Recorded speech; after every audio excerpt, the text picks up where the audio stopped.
em Judas. Hoje nós prosseguiremos no versículo 18 e 19.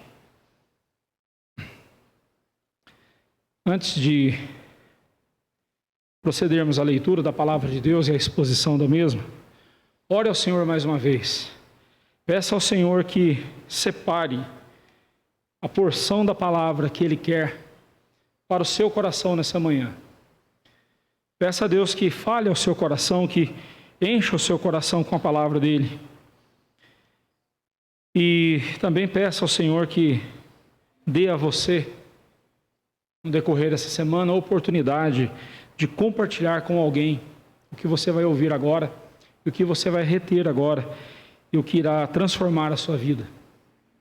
Peça ao Senhor que também use da mesma graça, através da sua vida, para alcançar outros corações. Ore ao Senhor nesse instante, busque a Ele em oração.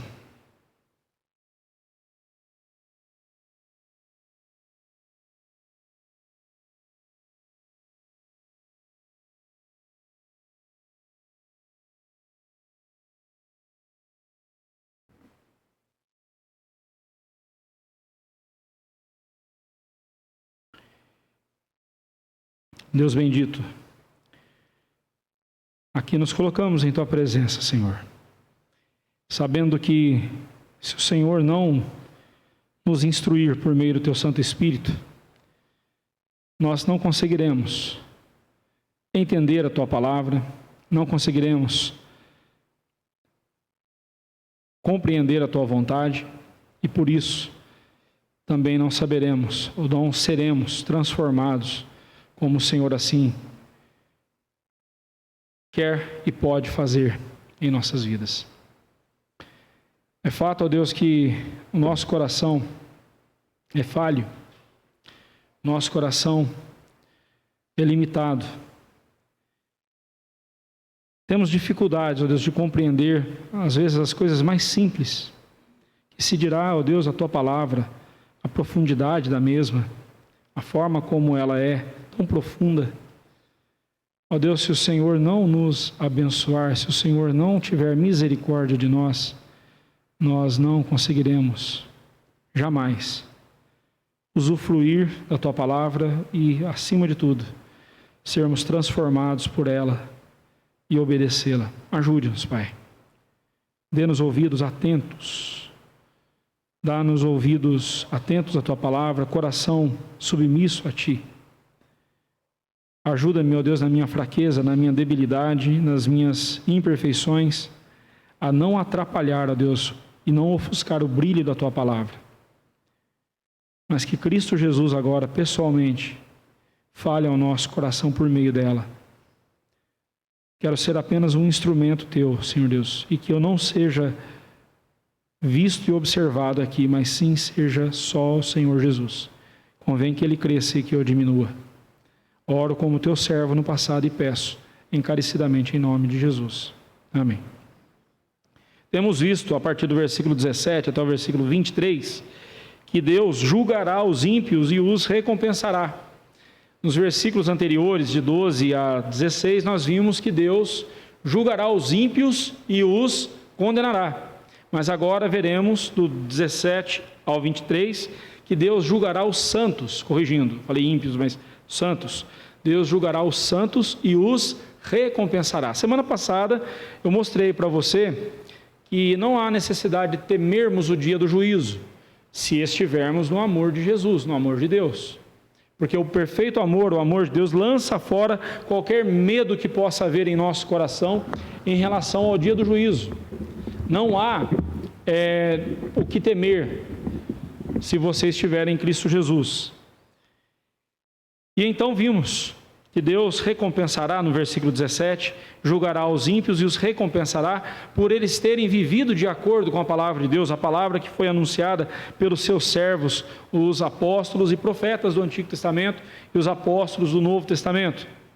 E Judas então diz para esses irmãos: lembrem-se das palavras anteriormente proferidas pelos apóstolos de nosso Senhor Jesus Cristo. Não é de qualquer apóstolo que você tem que lembrar o ensinamento. é dos apóstolos do Senhor Jesus Cristo.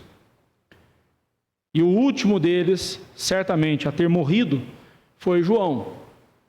Depois de João não houve mais nenhum apóstolo comissionado diretamente pelo Senhor Jesus. Os que hoje se dizem, como o bispo de Roma, o Papa de Roma, que diz que ele é o vigário de Deus aqui na terra, e ele ocupa a cadeira dos apóstolos, ele está na sucessão apostólica, inventou isso para dominar as pessoas. É um lobo travestido de pastor das ovelhas de Cristo, mas não tem nada a ver com o Evangelho de Cristo. Então, os demais que se dizem apóstolos hoje em dia, ou por ignorância o fazem, ou por arrogância. Por ignorância, por não saberem que esse ofício apostólico foi dado exclusivamente àqueles irmãos no passado, com o estrito objetivo de revelar o Novo Testamento e de registrar o Novo Testamento como temos hoje. Então nós podemos dizer que era um ofício revelacional. Havendo Deus concluído sua revelação nas Escrituras, então não há mais apóstolos hoje em dia. Nem se a pessoa estiver usando o designativo apóstolo, significando enviado, porque a palavra apostelo no grego significa enviado. Eu fui enviado por Deus. Então você é um missionário, mas não é um apóstolo. Porque apóstolos foram somente aqueles que andaram com o Senhor Jesus, e posteriormente o apóstolo Paulo, que passou 3 anos com o Senhor Jesus no deserto da Arábia, recebendo dele ali a revelação do Evangelho. E quando Paulo então se apresenta a Pedro, Tiago e João em Jerusalém, você vê isso lá em Gálatas capítulo 1 e 2, os apóstolos ali fazem uma sabatina com Paulo para ver se o que ele havia recebido, a revelação que ele havia recebido do Senhor Jesus era de fato de acordo com o que eles haviam recebido quando andaram com o Senhor Jesus por 3 anos. E aí constataram que era exatamente o mesmo ensinamento. O ensinamento que eles receberam diretamente do Senhor Jesus, Paulo também recebeu. Então assim, Paulo é o último dos apóstolos, por isso mesmo que ele diz que ele é um fora de tempo, nascido fora de tempo, entre os apóstolos. Mas ele era um apóstolo de Cristo e foi o último a ser comissionado. Depois disso, não houve mais nenhum outro. E como disse, ou alguém hoje em dia faz isso por ignorância, por não saber disso, ou por arrogância, porque a igreja dele cresceu, e ele agora não quer mais ser um pastor entre pastores. Ele quer ser alguém acima dos pastores. E aí, bispo, que é um designativo que se encontra na Bíblia, para ele também não serve, porque já tem outras igrejas que fazem isso. Então, ele já se diz apóstolo. Tem um doido aí que se intitulou Pai Póstulo. O que é isso? Não sei. Se ele se referia aos pais apostólicos, os pais apostólicos não eram pessoas, eram documentos, lá dos primeiros séculos da igreja cristã. Documentos teológicos escritos pelos bispos do primeiro, segundo, terceiro e quarto século. Mas ele não se diz pai apostólico. Ele se diz pai póstulo. Eu não sei que palavra é essa. Eu sei o que é póstumo ou póstuma. É uma homenagem que você faz depois que a pessoa morreu. Mas ele diz que ele é pai póstulo. O nome desse cidadão é René Terranova. Então, está aí. Está fácil de identificar os falsos mestres. Vamos em frente.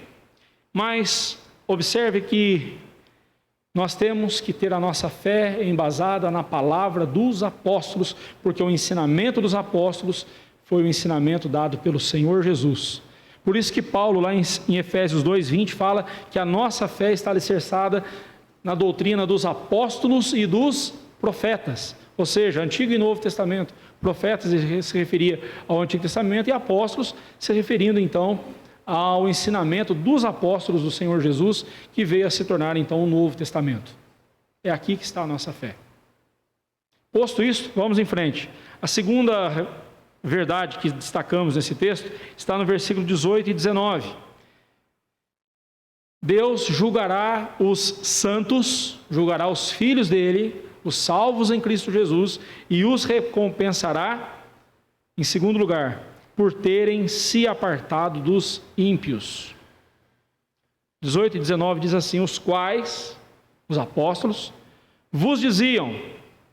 E o que os apóstolos diziam? No último tempo haverá escarnecedores andando segundo as suas ímpias paixões. São estes os que promovem divisões sensuais, que não têm o Espírito Santo. Pastor, mas o versículo aqui não fala de nos apartarmos dos ímpios. Daqui a pouco você vai ver de onde eu tiro essa conclusão.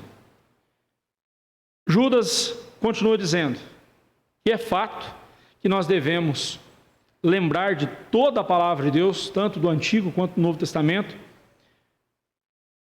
Por isso mesmo, ele vai nos mostrar e nos admoesta a nunca nos esquecermos do que os apóstolos constantemente diziam. O que eles constantemente diziam? Tomem cuidado com os falsos mestres, tomem cuidado com os falsos crentes.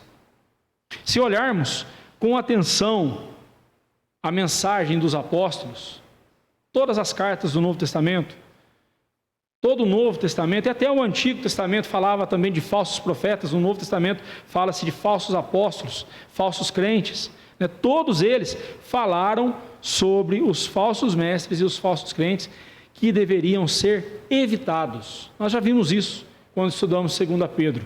Devemos evitar esse tipo de pessoas. Daí vem a nossa conclusão aqui, de que os santos, os servos de Deus, eles se apartam dos ímpios. Observe, por exemplo, o que disse o apóstolo João sobre esses tais, sobre os ímpios, sobre os falsos mestres. Abra sua Bíblia comigo em 2 João, versículo 10. Abra lá sua Bíblia, 2 João, versículo 10. Só tem um capítulo, assim como Judas, né?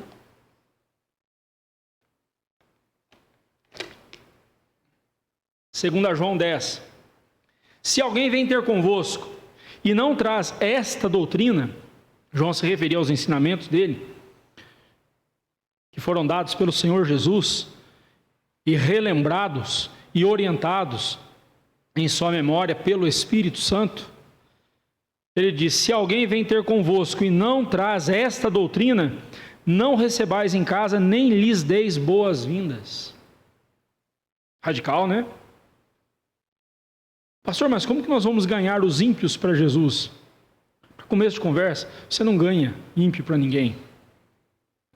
Quem ganha é Jesus. Seu papel é pregar o Evangelho. Mas não receba essas pessoas em casa. Para o judeu, receber alguém em casa era um ato de deferência, um ato de honra. Ele não convidaria alguém para entrar na sua casa se essa pessoa não fosse de confiança. Então o que João está dizendo é o seguinte: não deis confiança para esse tipo de gente. Não recebam essas pessoas dentro da sua casa, porque eles vão fazer mal. Observe o que Paulo disse para os presbíteros, lá em Éfeso, quando ele se despedia dos discípulos e dos presbíteros. Lá em Éfeso, você pode ver isso lá em Atos dos Apóstolos 20, 29 a 31. Abra sua Bíblia comigo. Olha o que ele diz.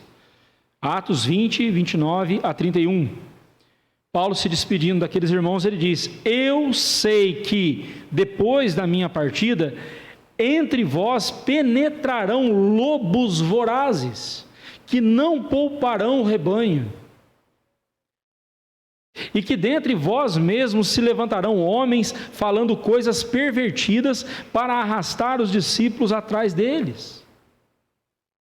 Portanto, vigiai, lembrando-vos de que por 3 anos, noite e dia, não cessei de admoestar com lágrimas a cada um.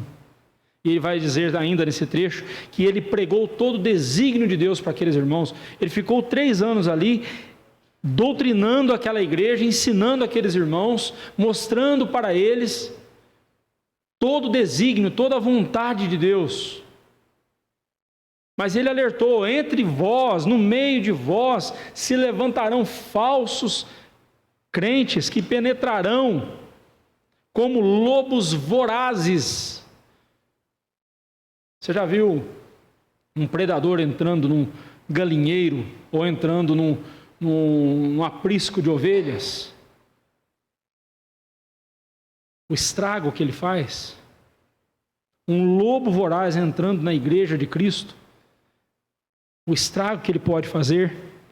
Não pouparão o rebanho, eles não têm compromisso nenhum com a verdade.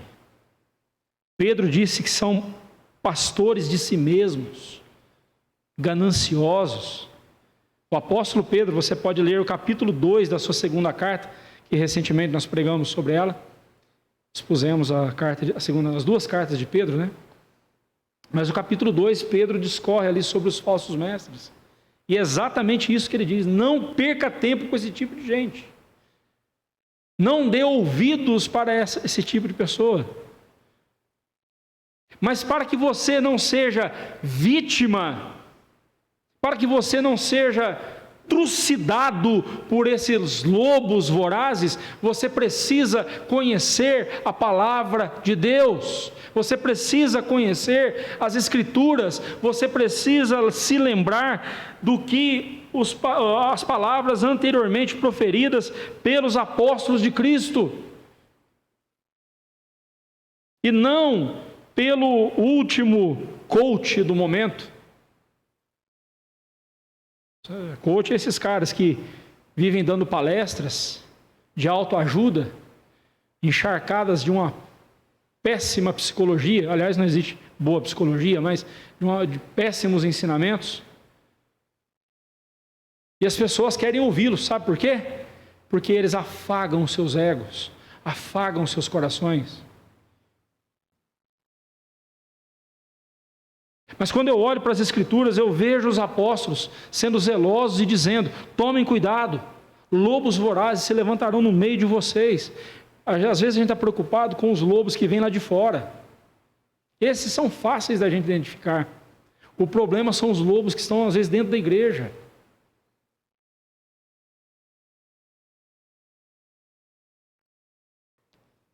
Compartilhava agora há pouco com os nossos irmãos da classe de discipulado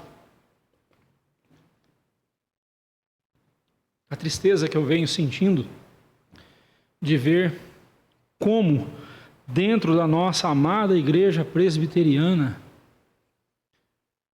tem havido tanto ensinamento torto, ensinamento contrário às Escrituras, práticas nefastas, práticas pecaminosas que contrariam a palavra de Deus. Mas são coisas que chamam a atenção das pessoas, que enche igreja.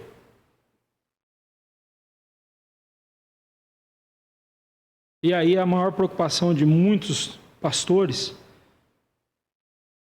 é a arrecadação da igreja aumentar. Só isso. Não estão preocupados com o destino eterno das pessoas.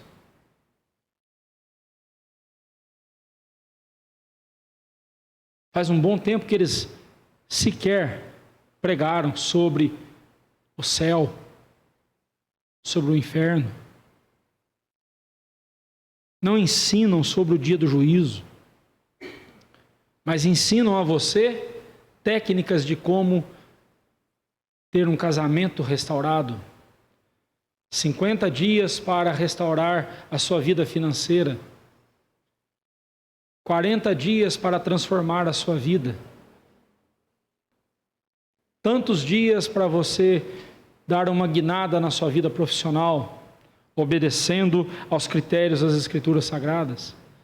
Meus irmãos, não que a Bíblia não tenha ensinamento sobre essas coisas, não que a Bíblia não nos ensine sobre essas verdades, mas é lastimável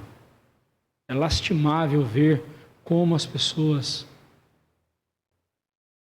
estão tratando as Escrituras mais como um livro de autoajuda do que de ajuda, socorro do alto.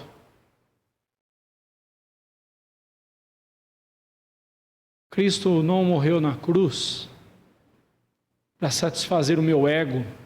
Ele morreu na cruz para transformar meu coração. Ele morreu na cruz para que eu fosse transformado num discípulo dele. Por isso nós temos que tomar cuidado para quem nós emprestamos nossos ouvidos. A segunda carta de Pedro, como nós já estudamos, ela transparece nessas palavras de Judas. E eu vou fazer aqui uma comparação entre 2 Pedro 3, versículo 3, com os versículos 18 e 19. E você vai ver como que Judas e Pedro trazem praticamente o mesmo ensinamento. Veja, por exemplo, lá em 2 Pedro 3, versículo 3, Pedro falou dos últimos dias, e Judas fala do último tempo. Ele fala, no último tempo, versículo 18. Trata-se da mesma época, tanto Pedro quanto Judas estão falando desse tempo que nós estamos vivendo, que começa a sua contagem com a primeira vinda de Cristo e terminará com a segunda vinda de Cristo. E nesse sentido, não importa se você é pré-milenista, amilenista, pós-milenista, dispensacionalista, todos nós concordamos que os últimos dias são estes, da primeira à segunda vinda de Cristo. Mas aqui a palavra último tempo e últimos dias lá em 2 Pedro, a ideia é de falar justamente quanto mais o tempo vai chegando ao seu fim, mais essas coisas surgirão. O que foi dito, e aqui eu vejo a eternidade, a perenidade da palavra de Deus, ela não muda. O mesmo que foi dito aos primeiros cristãos, lá no primeiro século, que receberam essa carta, é dito para nós hoje. A mesma luta que aqueles irmãos tinham, nós também temos hoje. Os mesmos perigos que aqueles irmãos tinham, nós também temos hoje. O que muda é só a forma desses perigos, mas são os mesmos. Mas a palavra de Deus, ela permanece intacta. A perpetuidade e a vigência da palavra de Deus não conhece limite de tempo. A palavra de Deus não é limitada pelo tempo. Passarão os céus e a terra, mas a minha palavra não passará, não será esquecida, não cairá por terra, diz o Senhor Jesus. Conforme vamos nos aproximando da consumação dos séculos, mais e mais será vista a impiedade dos réprobos, daqueles que não serão salvos, dos ímpios. Eles se tornarão cada vez piores. E é mesmo, né, irmãos? Eu já disse isso, essa frase não é minha, mas eu repito, se Sodoma e Gomorra nos vissem hoje, vissem a nossa sociedade hoje, Sodoma e Gomorra teriam vergonha de nós, ficariam envergonhadas.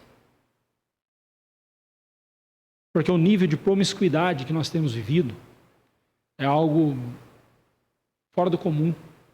Essa semana nós tivemos uma conversa boa com os nossos jovens, no nosso WhatsApp, no grupo de WhatsApp, e uma temática que ficou ali bem reforçada foi os padrões do mundo versus os padrões de Deus.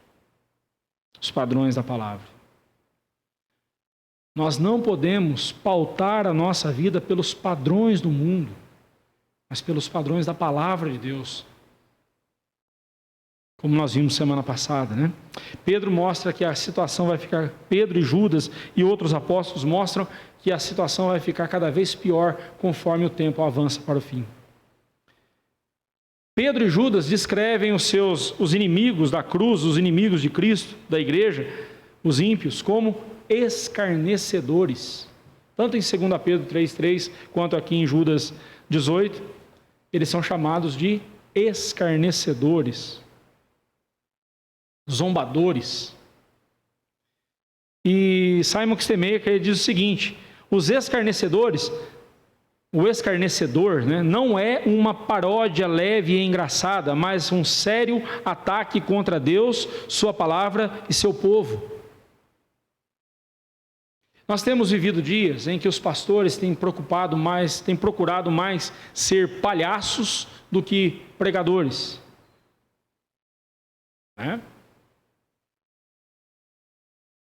Esses dias eu vi na traseira de um ônibus lá em São José dos Campos que um desses palhaços vai estar aqui em São José dos Campos. Não vou dizer a data, para você não ficar com vontade de ir lá. Espero que você não tenha essa vontade. Mas está lá. E eles se intitulam um pastor cheio de graça, cheio de desgraça, isso sim. Não estou dizendo que o Evangelho não faça a gente ser pessoas leves, no sentido de tratáveis, alegres. Sim, faz.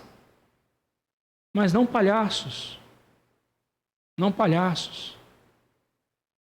Não escarnecedores. Esses tais, que aqui Judas aponta como escarnecedores, e Pedro também, são pessoas, não só pessoas engraçadas, que fazem piadinhas, mas as piadas que eles fazem, as jocosidades que eles fazem, têm o objetivo de atacar a palavra de Deus.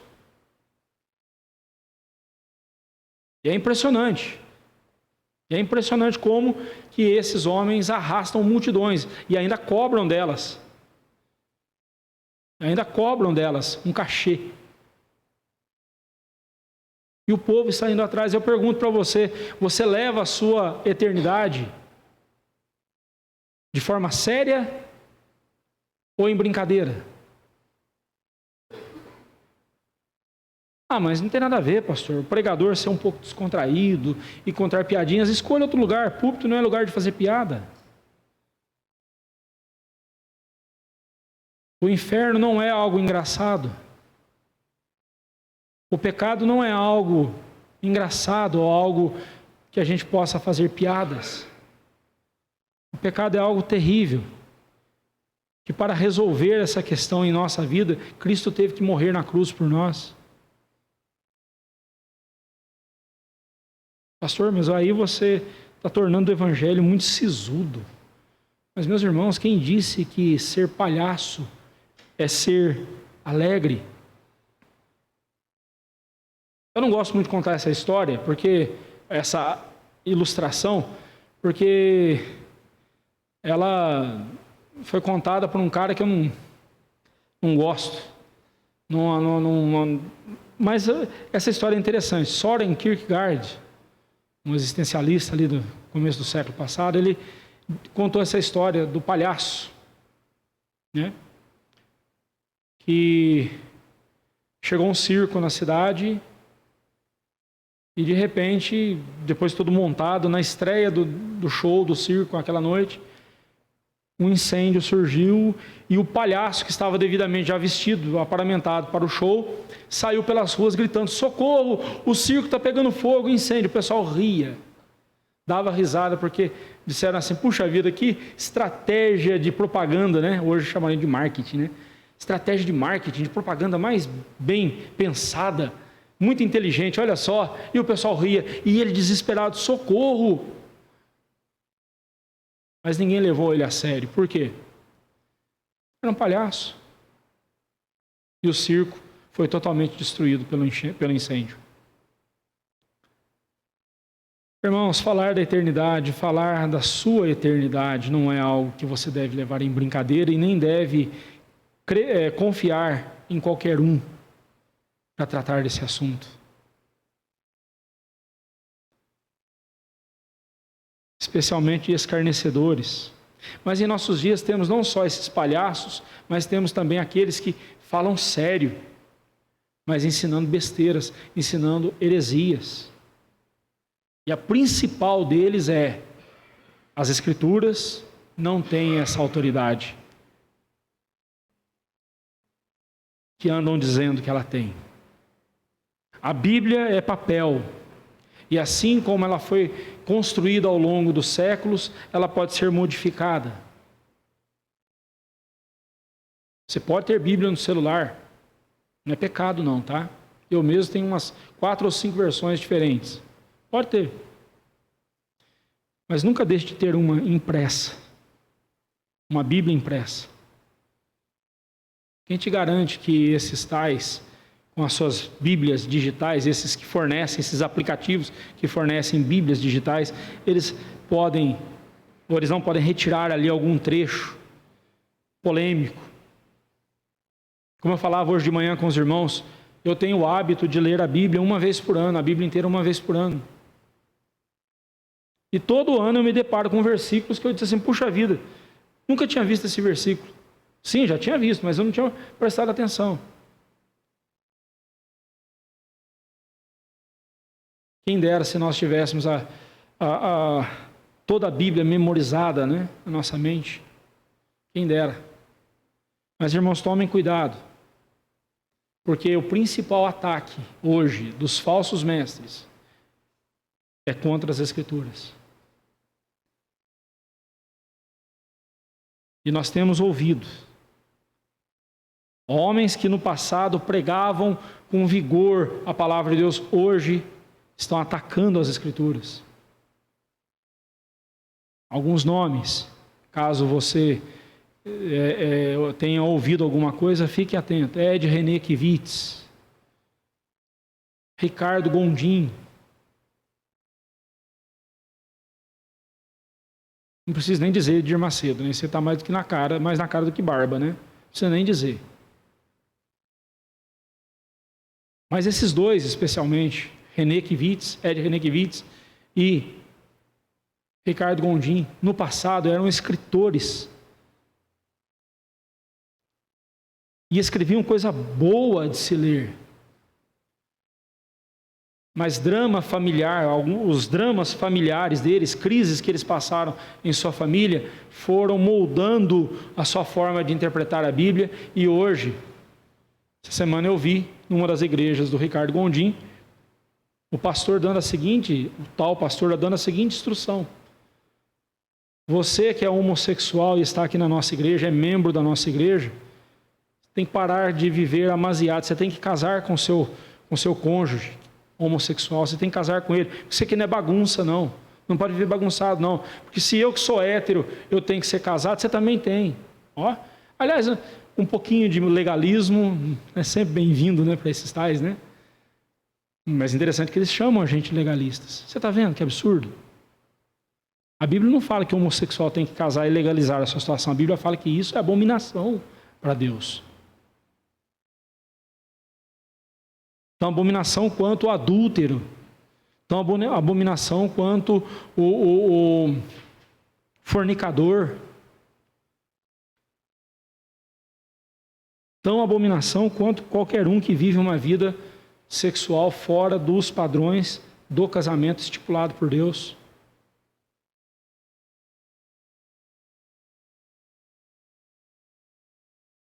É assim que eles estão agindo.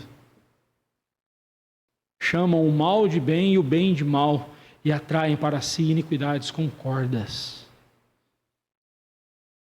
Eles puxam para si. Você já viu aqueles navios enormes sendo puxados por uma corda bem grossa, às vezes por um navio menor, né? Aquela ideia. Eles estão atraindo para si a desgraça. Cuidado com essas pessoas. Citei só dois, mas tem muitos outros. E eu vou me comprometer toda vez que eu encontrar um falso profeta, e se você mandar algum vídeo no grupo da igreja que tem um falso profeta falando besteira, ou alguém falando coisa errada, por favor, não fique magoado comigo se eu corrigir você.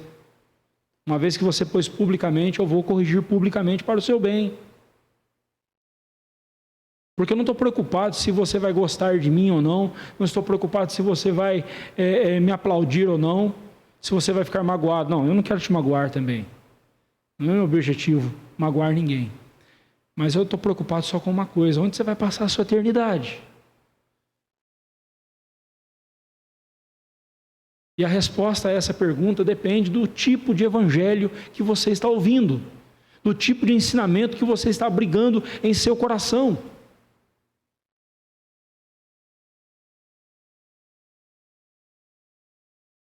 Eu me preocupo tanto com a sua vida quanto eu me preocupo com a minha. E guardadas as devidas proporções, não estou aqui fazendo uma autopropaganda, mas como o apóstolo Paulo disse, eu esmurro meu corpo, para que depois de ver todos vocês lá, eu não seja perdido, eu não me perca no processo. Eu quero estar lá junto com vocês na glória eterna.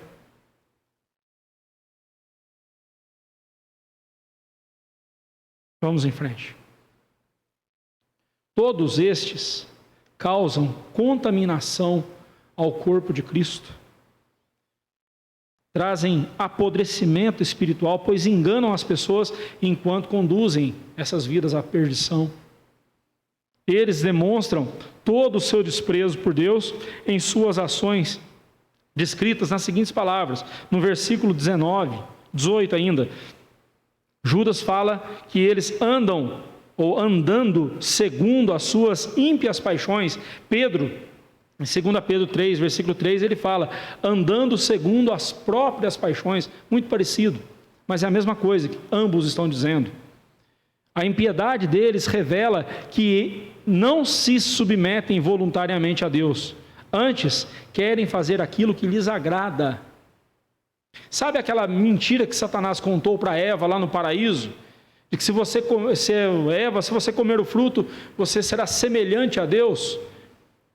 O que Satanás estava prometendo para Eva era ser livre, não ter ninguém mandando nela, ela seria semelhante a Deus. Deus não tem ninguém que manda nele. Deus não presta conta para ninguém. Ele é Deus, é soberano. Mas a mentira de Satanás é justamente essa: você será igual a Deus. Você será igual a Deus, você será livre. Ninguém vai mandar em você. E hoje, a raça humana caída no pecado de Adão e Eva, porque são descendentes deles, são pecadores como eles, a raça humana se volta contra Deus e não quer obedecer a palavra dele. Sabe por quê? Porque eles querem fazer a sua própria vontade. Toda vez que alguém vem e diz que a Bíblia não é tudo isso, a Bíblia não é a palavra de Deus, pode até quando muito conter a palavra de Deus, mas não é a palavra de Deus. Toda vez que alguém vem com essa ladainha para cima de mim, eu sei que essa pessoa, a única coisa que ela quer é: não quero obedecer ninguém, eu quero fazer o que me der na cabeça, o que me der vontade de fazer. O duro é quando eu vejo um crente agindo assim. O duro é quando eu vejo um crente dizendo: Cristo me libertou, eu sou livre para fazer o que eu quero. Não é não. Sabe, irmão, uma coisa que nunca nós seremos livres, uma coisa que nunca nós seremos, é livres. Livres nesse sentido de não ter que prestar contas para ninguém, mandar na nossa própria vida. É nesse sentido que eu falo. Porque a Bíblia diz: e conhecereis a verdade vos libertará. Mas veja bem, Cristo nos liberta do pecado para nos fazer servos dele.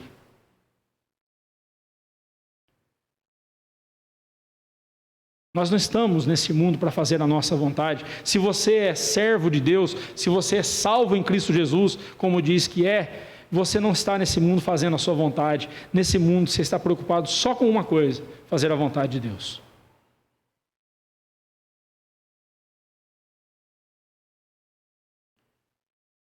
Eles andam segundo suas ímpias paixões. Eles rejeitam deliberadamente toda a vontade de Deus. Seguem sua natureza caída e depravada, e mesmo sabendo que isso é contra a vontade de Deus, eles continuam fazendo. E por quê? Porque desprezam as Escrituras. Ora, irmão, entenda uma coisa: você não pode dizer que é crente se você crê em revelações extra-bíblicas. Você não pode dizer que é crente se você não crê exclusivamente nas Escrituras Sagradas.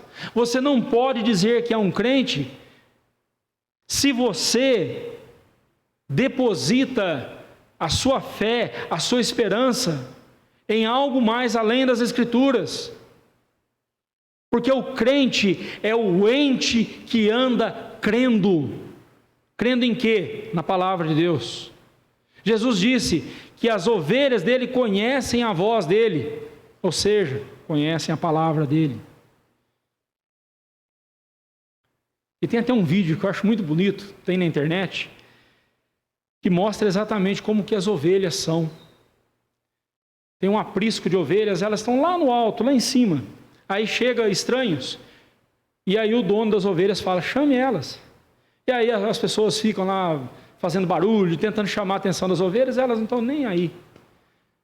Aí o pastor delas diz assim, espera um minutinho, agora eu vou chamá-las. E ele começa a chamá-las, de um jeito até engraçado, né? E daqui a pouco as ovelhas vão se reunindo e o rebanho todo desce e vem pertinho dele. É isso que Jesus mostra para nós. Ele fala que as minhas ovelhas ouvem a minha voz, seguem a minha voz. E como que eu sigo a voz de Cristo hoje? Ouvindo Ele trovejando do céu? Não. Um dia eu verei Ele fazer isso. Há pouco nós cantamos.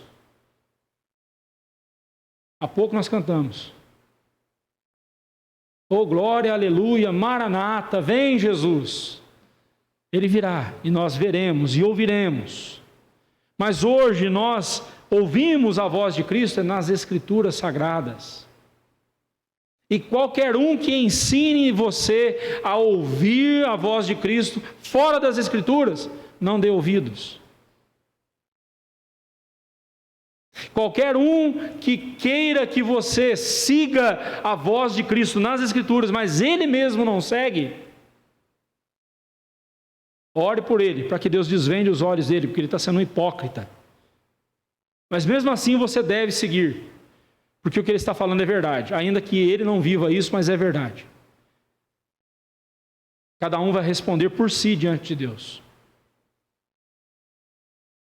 No versículo 19, Judas continua descrevendo como é a impiedade dos perversos, destes de quem nós devemos nos afastar.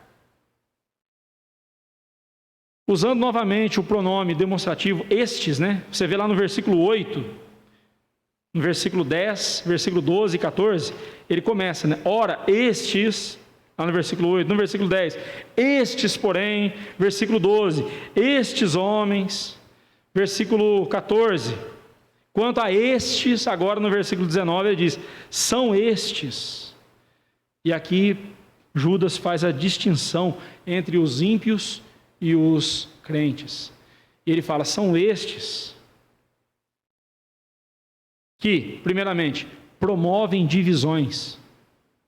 A palavra aqui, promover divisões, promovem divisões, no grego é uma palavra só e traz a ideia de separar duas pessoas, fazer distinção, fazer uma divisa entre duas pessoas.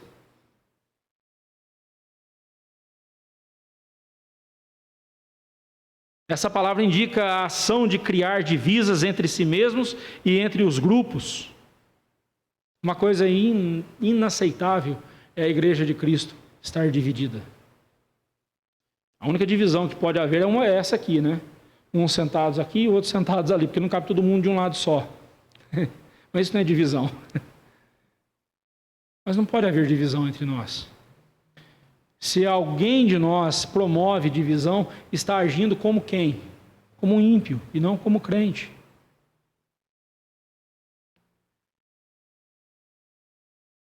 E essas divisões são a ponto de induzir várias pessoas ao erro. Preste atenção, quando você age dividindo o corpo de Cristo, os que estão comigo, os que estão contra mim, você está pecando contra a unidade da igreja. Você está pecando contra a unidade de Cristo na comunhão da igreja. Isso é muito sério, irmão. Isso é muito sério. Sabe aquela moça que se permite ser a amante de um homem casado e se coloca entre ele e a sua esposa e destrói o casamento? Obviamente a culpa não é só dela, é claro. Mas ela foi o instrumento para dividir o casal. Quantos aqui teriam coragem de fazer isso?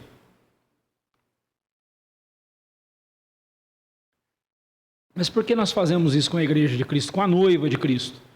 Com Cristo e sua noiva? Por que promovemos divisão dentro da igreja? Por que promovemos panelinhas dentro da igreja? Não pode haver, irmãos. E aí eu vou dizer uma coisa com muito amor a vocês. de alguém que está com vocês há 7 anos, acompanhando vocês. Obviamente não é todo mundo, não estou dizendo que todo mundo está fazendo, não é isso. Mas infelizmente existe divisão dentro da nossa igreja. E olha, é uma igreja tão pequena, que tinha tudo para ser uma igreja unida, que tinha tudo para ser uma igreja una. Mas não. Existem divisões entre nós. E essas divisões estão fazendo mal. E preste atenção, não estou dizendo que você não é crente, mas você está agindo como um ímpio, se você promove essa divisão. Você está agindo como um ímpio. Como estes tais a quem Judas denuncia. E Judas continua dizendo que eles são sensuais. A palavra lá no grego é uma palavra bem conhecida nossa, que parece que não tem nada a ver, né? É a palavra psicóticos. Fulano teve um surto psicótico. A palavra psicótico, ou no grego é a palavra psikos, singular, plural, psikoi, plural. É a nossa palavra psicótico, que significa alguém que tem a mente mundana. Um psicótico não é um louco, não é uma pessoa que está... Embora hoje em dia é essa concepção, né? Essa ideia, né? Fulano teve um surto psicótico. Nos tempos antigos, se alguém te chamasse de psicótico, estaria dizendo para você o seguinte: você é um imoral, sensual. Você é alguém que tem uma mente mundana, que só pensa porcarias, que só pensa obscenidades.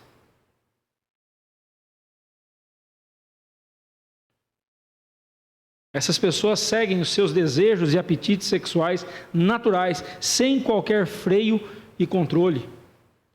E a última descrição que Judas faz deles mostra por que eles não têm controle algum.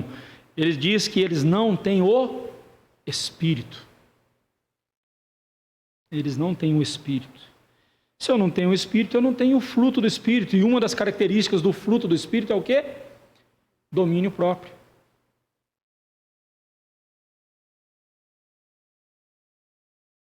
Se perguntar para Esther, ela sabe. Pergunta para Esther sobre o fruto do Espírito. Ela sabe. Os pais dela ensinaram para ela. A professora da escola dominical ensinou isso para ela. Ela sabe. Fruto do Espírito. Talvez ela vai esquecer uma ou outra característica, mas ela vai saber especialmente longanimidade, né? Mas o fruto do Espírito. O fruto do Espírito.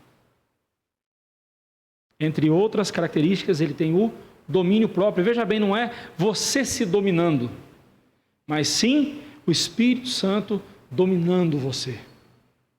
Sabe por que muitas vezes nós não conseguimos exercer domínio próprio? Porque a gente acha que domínio próprio é eu dominando a mim mesmo. Não. Bem, esse seria o sentido lógico da palavra, mas o sentido bíblico não é esse. O sentido bíblico é o Espírito Santo governando os meus atos, as minhas ações, as minhas vontades, as minhas palavras, as minhas motivações. Isso é o domínio próprio.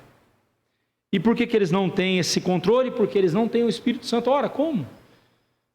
Como que eles podem ter uma característica da vida eterna se eles não têm o agente da vida eterna, que é o Espírito Santo? Agora é curioso e lamentável que são justamente esses falsos mestres os que mais batem no peito e dizem que são cheios do Espírito Santo, porque eles fazem uma coisa diferente aqui, e eles oram e caroços são arrancados das pessoas, e eles fazem isso, fazem aquilo, são cheios do Espírito Santo porque falam uma língua que ninguém entende, acho que nem eles mesmos entendem, e ficam, né, essa parafernália toda. Mas veja bem, ter o Espírito Santo no seu coração não significa você tê-lo como uma propriedade sua. Ter o Espírito Santo na sua vida significa você ser propriedade dele. Traduzindo isso em miúdo, seria o quê? Não importa o quanto você tem do Espírito Santo, o que importa é o quanto o Espírito Santo tem de você nas mãos dele. De forma voluntária, de forma amorosa, uma submissão amorosa. Quanto que o Espírito Santo tem de você? Pense no seu coração como se fosse uma casa cheia de compartimentos, cheia de quartos. E aí você convida o Espírito Santo a entrar no seu coração e ele entra na sua vida. Olha, essa é a sala do meu coração, né? Geralmente a gente leva o visitante para a sala, né? A sala do meu coração. Essa aqui é a cozinha do meu coração. Isso aqui é o banheiro do meu coração. E aquele quartinho ali no fundo. Não, deixa quieto. Aquele ali é a despensa do meu coração. Agora eu fui longe, né? Acho que a maioria de vocês, a maioria dos novos aí não sabe o que é uma despensa, né? Despensa, eu lembro certinho da casa da minha avó. Ela não tinha geladeira, mas ela tinha, do lado da cozinha, um quartinho pequenininho onde ela tinha despensa. E ali ela tinha latas e latas de banha de porco, onde ela punha os pedaços de porco dentro da própria banha para conservar, não tinha geladeira. Ali na despensa ela tinha parte do arroz e do feijão que o meu avô colhia, porque não dava para trazer tudo, porque era muita coisa, então ela trazia conforme ia sendo necessário, e ia administrando dia a dia. Quando acabasse ali da despensa, ela descia no porão e pegava mais arroz, mais feijão, e assim sustentava a família. Era assim que funcionava. Mas a despensa é aquele lugar da bagunça, né? Aquele lugar onde a gente vai jogando as tranqueiras ali, vai e fecha a porta rapidinho. Se você demorar um pouquinho, vem tudo para cima de você. Não, aqui não, Senhor, aqui deixa quieto. Eu sei que essa figura é muito tosca, mas ajuda a gente a entender. A questão é, quanto o Espírito Santo tem de você nas mãos dele? Um hino que lamentavelmente foi tirado do nosso hinário, não sei porquê, mas nós já colocamos o nosso cancioneiro aqui no nosso repertório, é aquele hino, tudo entregarei, sim, por ti, Jesus, bendito, tudo deixarei. É o que Jesus chamou de, se alguém quer vir após mim, a si mesmo se negue, dia a dia tome a sua cruz e siga-me. Se você não abrir mão das coisas que você julga importantes, você jamais adquirirá o que realmente é importante, o reino dos céus. Encerro. A atitude dos escarnecedores é exatamente oposta àquela dos crentes que desejam fazer a vontade de Deus e expressar sua gratidão a Ele. Os escarnecedores transgridem de propósito a lei de Deus para fazer aumentar ainda mais a sua iniquidade. Para os crentes, a impiedade dessas pessoas iníquas é um sinal de que o fim do mundo está próximo. Quem disse isso foi Simon Kistemaker. Os servos de Deus andam na companhia de outros servos de Deus. Salmo 1, versículo 1. Bem-aventurado o que não anda no conselho dos ímpios, nem se detém no caminho dos pecadores e nem se assenta na roda dos escarnecedores. A felicidade verdadeira e eterna está reservada para aqueles que se apartam do mal. Devemos pregar o evangelho aos iníquos e perdidos, mas jamais tomar parte em seus pecados e ações condenáveis. Eu pergunto a você, como poderemos chegar nos céus se estivermos caminhando na companhia daqueles que estão indo para o inferno?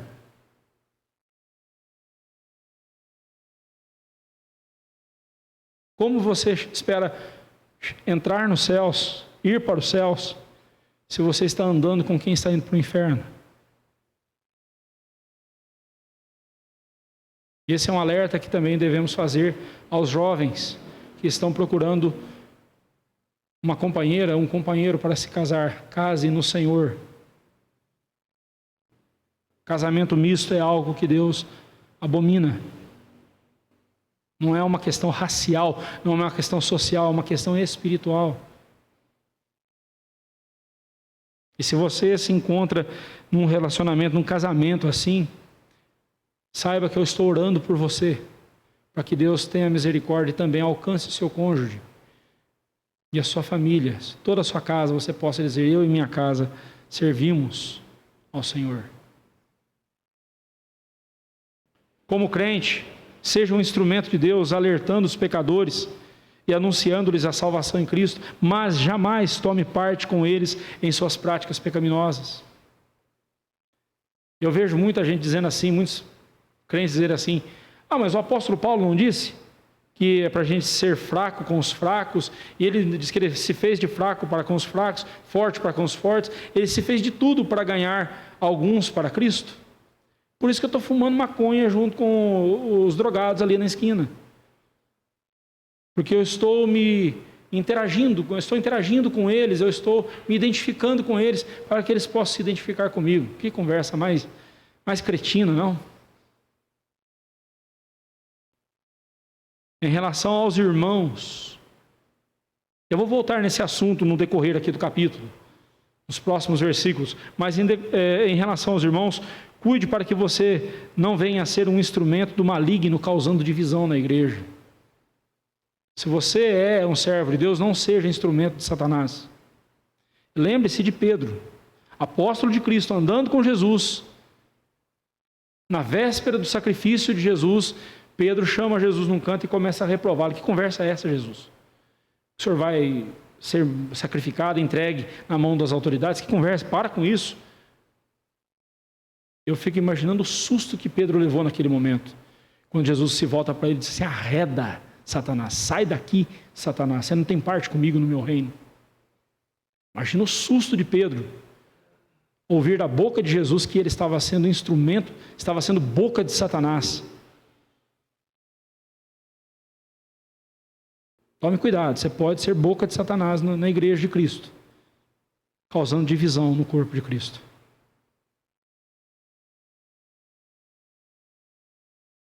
Não estou dizendo que você não é crente, pior, estou dizendo que você é um crente que está sendo usado pelo diabo. Não dá nem para conceber uma coisa dessa, mas acontece. Ao menor sinal de divisão e disputa no corpo de Cristo, disponha-se a ser parte da solução e não da divisão. Disponha-se a acabar com a divisão, a lutar pelo tesouro eterno. E isso implica em lutar contra quaisquer pecados que possam haver dentro da igreja. Manter a unidade da igreja significa preservar sua pureza na doutrina e na comunhão. Para isso você precisa ser santo e puro diante de Deus. E lembro você, há uma recompensa maravilhosa esperando por você na glória eterna. Garanto para você, vale a pena. Vale a pena. Que Deus assim nos abençoe. Amém. Coloquemos em pé.